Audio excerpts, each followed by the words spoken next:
Oi, gente, bom dia. Como que vocês estão? Na aula de hoje a gente vai estar falando sobre a formação dos estados modernos ou estados nacionais, né?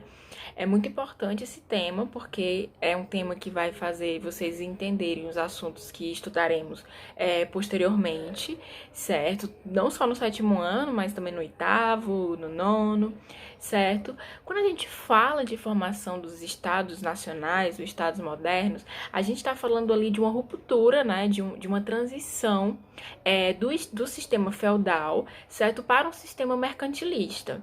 Então, quando existe essa formação dos estados modernos, o sistema feudal, né, que era onde tinha um senhor feudal, que ele era o dono de uma terra, e aí tinham servos que trabalhavam ali, né, no sistema baseado de trocas, então o servo trabalhava, ganhava a moradia, e o senhor feudal dava esse espaço para ele, mas o servo iria produzir para o senhor feudal, certo? Nesse momento também, que a gente chama de Idade Média, existia a igreja, que a gente até já falou, né, os dois assuntos do livro, dos dois capítulos anteriores, que a igreja era a que comandava, né, a que era o centro de tudo. Então, não é como hoje em dia, né? Hoje em dia, se você quiser se negar a ir à igreja, você pode. Antigamente, na Idade Média, não. A igreja era o centro de tudo. Então, todo mundo tinha que seguir as ordens e as regras da igreja, certo? Então, a formação dos estados nacionais é o momento em que tem a crise feudal, né? O feudalismo está entrando em decadência, e a Igreja Católica, existe diversos setores da sociedade que tá fazendo críticas à igreja. Então, esses dois setores aqui, eles estão sendo abalados socialmente, certo? E é isso, nesse momento, que vai fazer fortalecer outros setores da sociedade. Quais são esses setores? Por exemplo, os burgueses, né? A burguesia, nesse momento, ela vai ter um fortalecimento. É muito importante que vocês tenham na cabeça de que, quando a gente fala da história, né? A história em si, esses acontecimentos, eles são feitos de forma lenta, né? Não é assim da noite para o dia. Na verdade, às vezes duram séculos, né? Então, essa formação de estados nacionais, elas vão durar por muito tempo, né? Vão até conseguir se consolidar. Para vocês terem uma noção, a Igreja Católica, ela tá entrando em decadência ali no século XII. As pessoas nem percebem essa decadência da Igreja Católica, só vão conseguir perceber no século XIV, né? Que é quando, de fato, o rei ele se torna, o poder do rei ele é centralizado na figura dele. Então, existem alguns setores, né, que quando o feudalismo entra em decadência e a igreja também está entrando em decadência, que eles vão ter sua ascensão. A burguesia, como eu estava falando, é um desses setores. Lembrando que a burguesia, ela vai ter esse processo de ascensão muito grande, é extenso, né, vai durar ali 400 anos para a burguesia ter uma ascensão de fato, né, porque a burguesia só vai ter uma ascensão de fato lá em 1789, na Revolução Francesa, mas a gente fala sobre isso lá no oitavo ano, certo? Um outro setor também que vai se fortalecer vai ser a nobreza. A nobreza, ela vai ter diversos conflitos, né? A gente vai estar vivendo ali um momento na Idade Média da peste negra, fome, vai ter diversos conflitos ali, mas uma parte da nobreza, ela consegue se manter, né, em ascensão.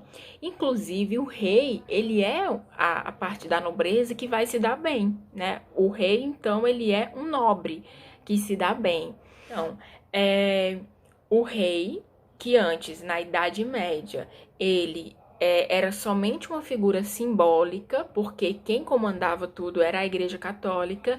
Agora, com essa formação dos estados modernos, dos estados nacionais, o rei ele não é só mais uma figura simbólica. Agora, ele vai centralizar o poder nas mãos dele. E aí ele vai tomar algumas medidas, né? Quais são essas medidas? Vai fortalecer o exército, ele vai criar um exército dele, né? E ele vai, inclusive, comprar soldados, né? O nome que esses soldados, né, que se vendem leva é os chamados mercenários, né? Você já deve ter ouvido falar esse nome aí, nem que seja em filmes, né? Mas mercenários são soldados que vão se vender para o rei. Um outro ponto também muito importante da formação desses estados nacionais é uma burocracia administrativa, que é onde ele vai começar a criar leis, ele vai criar uma moeda única. Então, tudo isso vai estar fortalecendo essa formação dos estados nacionais. Quando a gente fala em estados, né, e é importante vocês saberem disso, a diferença de estado e nação. E eu sempre falo isso em todas as aulas. Quando eu falo em estado com E maiúsculo, né? Parece besteira, né? Mas é importante. Por quê? Não tô falando daquele estado com E minúsculo, né? Ceará, Bahia, não tô falando desses estados. Eu tô falando de um estado com E maiúsculo, que significa o quê? Uma unidade administrativa de um território. Então, o Estado, com E maiúsculo, ele precisa de um território, certo? E ele funciona a partir de algumas instituições, né? Ele precisa de escolas, ele precisa de bancos, de prisões, hospitais públicos. O Estado é um território, né? Ele precisa de um território e que funciona essas instituições. Por exemplo, o Estado brasileiro, né? O Estado com E maiúsculo, é o governo. Nação, não necessariamente a gente está falando de um território. A gente está falando de povos que são ligados através de uma identidade, de uma cultura, de aspectos históricos, né? E não necessariamente eles precisam de um território para se tornar uma nação. A gente está falando de uma sociedade que vai partilhar ali os mesmos costumes, as mesmas línguas,